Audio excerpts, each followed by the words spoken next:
Hi, welcome back to Siren Acoustic Guitars. This is Bill. This is what number?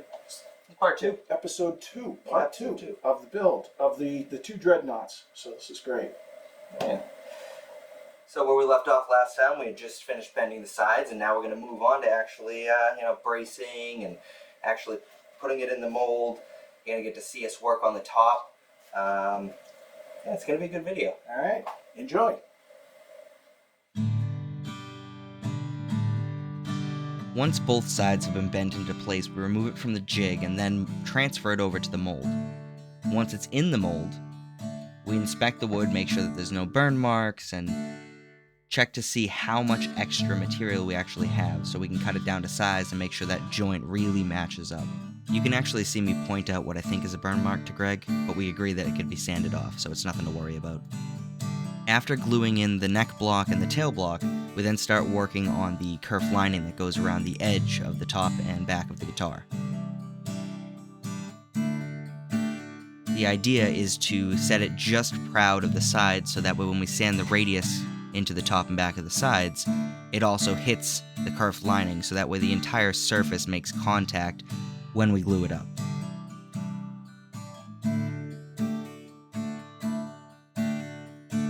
Now everyone has their own way of doing this, whether it be tape or using wood clamps. We find that spring clamps work just fine for us.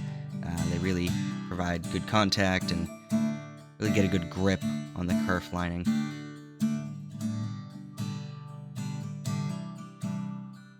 Now that we've finished up one side, we're going to go ahead and do the other side. And you'll notice we use a lot of clamps when we do this. It's very important to make sure that everything has solid contact, and we're usually looking for a little bit of squeeze out.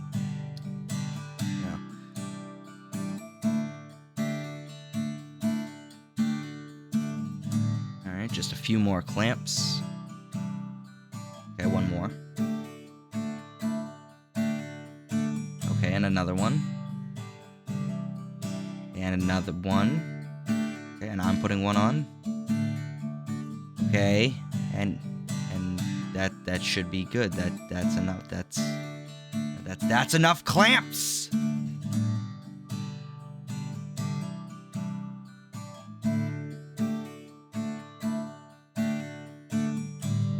Okay, with both sets of kerf lining dried, it's time to start working on the side braces. Love the way that looks. So here you can see Greg taking out some measurements, just some rough cuts, so we can get it a little closer and determine how much we actually need to cut out. We want to avoid as much waste as possible. Greg takes a measurement, hands it to me, and I take it to that tiny little bandsaw we have off to the side. We lay them out to see how much we need to actually cut down.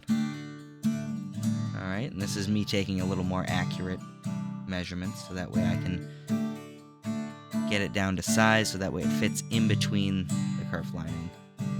Nice and snug so it doesn't fall out, but not so tight that it's not making good contact with the sides.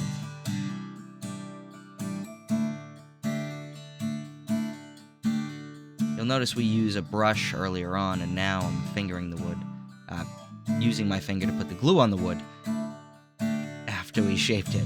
And we're going to throw that clamp on to apply pressure as we do with everything else.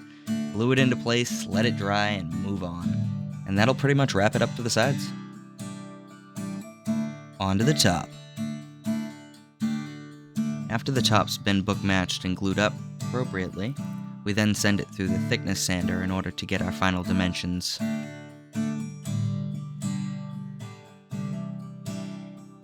Now you can see the different rings that we drew for our rosette. We just sketched those in so we had a nice guide to follow and really know that we had our spacing right. The rosette cutter I'm actually using in this clip is absolutely amazing. We actually have a review video on this that we made that we haven't put out yet, but will be out soon. And what I'm using it for is to score the wood so that way when I get in there with the Dremel, I have nice clean lines, there's no chip out.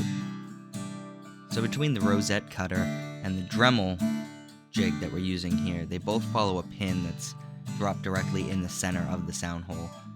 We pre-drill that, and we use this and that Rosette cutter to make sure that we have completely accurate lines.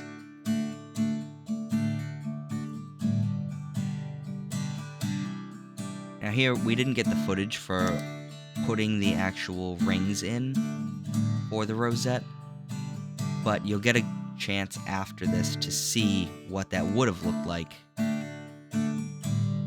while we do the inner ring.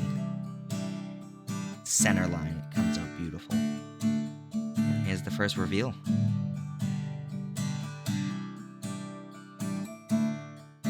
Nice clean rings, they came out great. For those of you wondering why we have that bare spot at the top, that's going to be covered by the fretboard regardless, so getting that in there was not a necessity. And right here we're using the StewMac Scraper Buddy. I went out and ordered that. Greg was using his own scrapers, but I had my eye on this thing for a little while, and I was like, you know what, let's give it a go. The thing works great. Shout out to StewMac for that, because I love that little thing. StewMac makes amazing tools.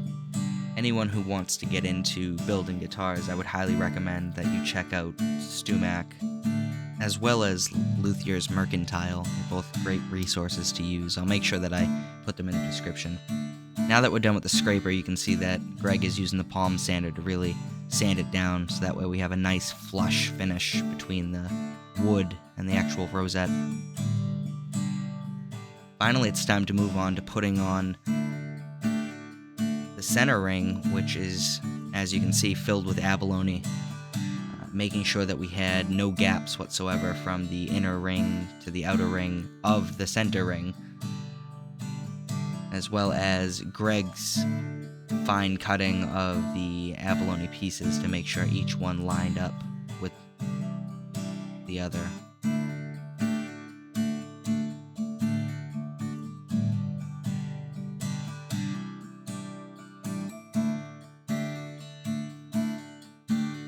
And I absolutely love how this came out.